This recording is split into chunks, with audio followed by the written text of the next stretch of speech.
First, let's see what it's like just side to side. No way. Wow. There's no way. There's no way it made this car that much sharper.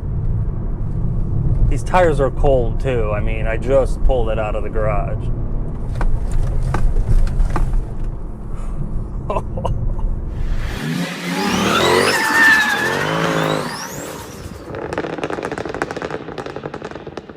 Hey guys, and welcome back. First of all, I want to apologize for the lack of content lately, but we've had a crazy hot spell here in the south. It's been unbearable to do anything or even getting motivation to get in the garage to do anything. So I've just kind of hung out and dealt with it. As you could probably tell by my clothing, it is still unbearably hot, but I'm running out of time to do my upgrade that we're going to be doing on the Golf R here today. So this is going to be the start or part of the start of the upgrades on the R. I mentioned in the previous video, I wanted to do something with it that's a little bit more than just a stock car, and the first thing we're doing is a rear sway bar. Now before we unbox it, if you don't know what a rear sway bar is or why you should upgrade it, and it's a great improvement on even a bone stock car like this Golf R here is usually front wheel drive cars, especially front wheel drive biased all wheel drive cars, they tend to push a lot, especially on tight cornering. This thing for something like Tail the Dragon honestly was pretty fine. It was very neutral, but once you start getting into the tight stuff, it will plow because it's so front wheel bias. And the best way to combat that is with an upgraded rear sway bar. You could do both fronts and rears. Once we get deeper into the suspension, I'll probably match the front sway bar, but we'll get to all that stuff. Right now we're just going to focus on the rear, because in a few days we're going to go and autocross this car as well, and it will give me a nice comparison, because the last event I did in it, I will compare it to the other cars that were in the class and see if we've gotten any type of improvement. I imagine it will be a significant one because I had no front end at the last autocross. That's what pushed me to want to do this. So let's unbox it really quick, and then we'll see what we have to do to install it, because I did the smart thing and I didn't look up anything online. So I'm just in this hot garage and I'm just going to get really frustrated. So as I was grabbing this thing, it started downpouring. I knew it was supposed to, so now it's going to get even more muggy and more hot, which I'm really looking forward to. But what sway bar did we get? Well, H&R. I trust this brand. I had a lot of H&R suspension in my S4, by R32, by Mark III, all kinds of cars. They make great stuff, very strong and very well tested. I got a 26mm rear sway bar that is adjustable for tightening it up. We'll put it on a lower setting for now, and if I need to change it at the track, we will, but I think this should be substantial enough. I think the original rear sway bar is around 19mm or something like that, so this is significantly thicker, about 7 or 8 mil, so it should do some good. I can't imagine it won't. I trust rear sway bars a lot. So everybody loves an unboxing video. Let's get this thing out of here. Hopefully I ordered the right thing. Ooh-wee. What a beauty. Now one thing I didn't get is some adjustable end links. I wanted to, but I wanted to hold off for now. We'll see, we might upgrade to that when we do coilovers on it in the future. I do like that. I do like this flat blue color too. These bushings are nice. So far, I'm impressed. This is the adjustability to make it tighter and looser. So we'll put it on, I believe the outside's gonna be a little bit looser, the inside's gonna be tighter. I'll check the directions for that to verify. Let's see what else we got in this box. Some technical information and stickers. You always gotta get the stickers. Stickers are very important. So I got H&R stickers and then an American flag, which is confusing because this is German. Is it German? Oh, let me look through these to see if there's anything important I need to know. All right, the install should be pretty straightforward. Our rear sway bar is right here. Obviously, I got the car up on jack stands, and it's just going to be a matter of removing these triple squares and the bushings on each side, and hopefully the end links don't give me trouble. I'm going to hit them with some WD-40. My bushings look a little bit tired, so that's definitely going to be a nice upgrade. So let me break these loose. We'll PB those down there first. Hopefully it's pretty smooth and I don't have to take the exhaust off to remove it. Hopefully I can finagle it out of there. Oh yeah, nice and moist.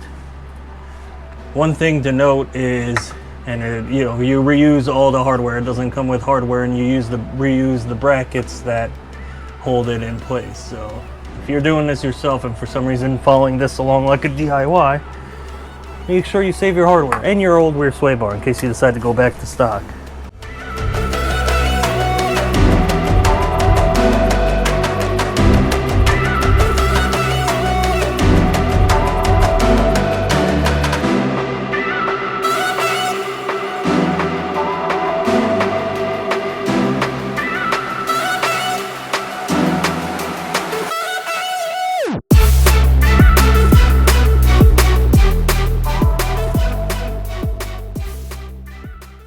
Alright, so after some finagling, I decided I was going to just release the exhaust a little bit so I could pull it down. I had to move my jack stand, because if you're not me and you place your jack stands better than I did, you could finagle it out with a little bit of effort. Now you could see quite a substantial difference between them. We're going to reuse these brackets, and these come off with these triple squares. And if you don't have them, you could buy this pretty fancy kit I have right here. I got it from Deutsche Auto Parts. They're not a sponsor, but they're kind of a local team. So support your local business, buy from them. But all we do is swap these guys over, finagle it back in there. Should be pretty easy work. Don't mind all this rain, but before somebody kills me in the comments, I figure I'll bust out the caliper and actually confirm the size of this rear sway bar. So this is the OEM one. I'd say it's probably about 21 and a half. So I was wrong with the 19, and this is obviously 26. So we got 5 millimeters worth of girth, which some people would kill to have that much extra. All right, so the sway bar is on in all her glory. Oh yeah. Now I said I was gonna set it to the softer setting, and we'll see after we road test it. Couple pointers. You'll have to pick up on the suspension a little bit to get these bolts out that are in that bracket, because otherwise you can't get anything on there. I would suggest doing the top first and then finagling that in there instead of the other way around. And you could get this sway bar in easier with these brackets not installed. Then you might not even have to mess with the exhaust like I did.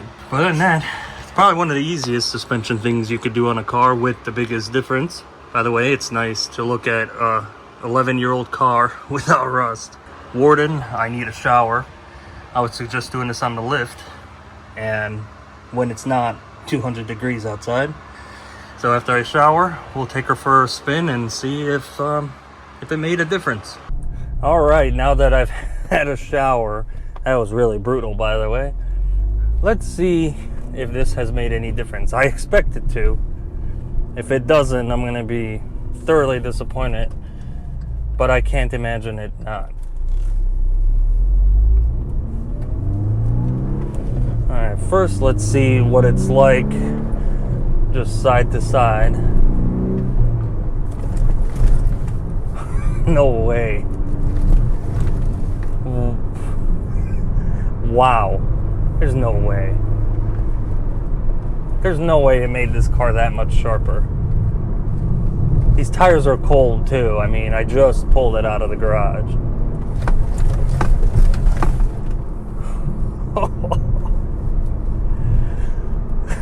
Well, here's your proof to first improvement you make on your suspension in any front wheel drive bias car. Get a rear sway bar. Wow. I am so blown away right now. I can't believe how much of a difference. I expected a difference. I'm not gonna lie, I expected a difference. But I did not expect it to completely transform the way this car steers. That's nuts. Quit vibrating. Now here's this corner. It's a 90, we're going in 50. It didn't plow at all. It's so much sharper on its feet. Now, I don't know in autocross how much faster it will make it, but it will definitely inspire a lot more confidence to push it harder, because as I mentioned at that last one, I just had no front end. I had no trust in the front end. It just kept plowing on me. Anything I did, it was like, it felt like, to me, like a second delay before the front end did anything as I put in inputs. I can't wait to find out what this feels like on the track. Here's a bit of an open parking lot. At low speed, I'm not gonna do anything crazy. I just want to, at low speed, just change direction really quick and see how quickly it turns around. Wow. It's like not plowing at all. Definitely worth it. And the funny part is, last night as I was wrapping up swapping this sway bar out, it was insanely hot. I was sweating like a rapist. And the wife came out to mock me because she's like, oh, it made so much of a difference. I could see the difference, because you can't see the sway bar. You could lay underneath the car and see, oh, there's a blue thing underneath there. But other than that, the car looks no different. In a normal setting, it drives no different. But what a difference in performance it makes. It's so crazy. It's so light and so much lighter on its feet. All right, well, I guess we could leave this one here. In the next video, what you're going to see is probably the next endurance race that I did. I got to get that edited. That's behind us. Also in a whole bunch of heat. And then after that, we're going to take this thing to an autocross, and I'm going to compare the times against my competition, because obviously autocross is always different and on a different course. But I'm going to compare it to the guys I was running close to in pro class and whatnot, and see if we actually made a significant contribution to handling and speed. But if I do worse than I did at the last one, I can only be disappointed with myself, because this car just got so much sharper, just like on turn-in. My God. Look out for the next video about me actually running the car and how much time difference it makes. But we'll leave this one off here. Thank you guys for watching, and I'll see you on the next one.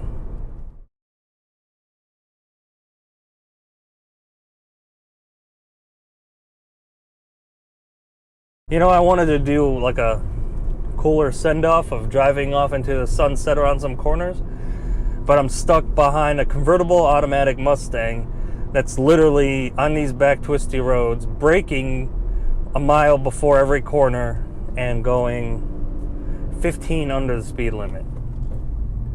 This is my life.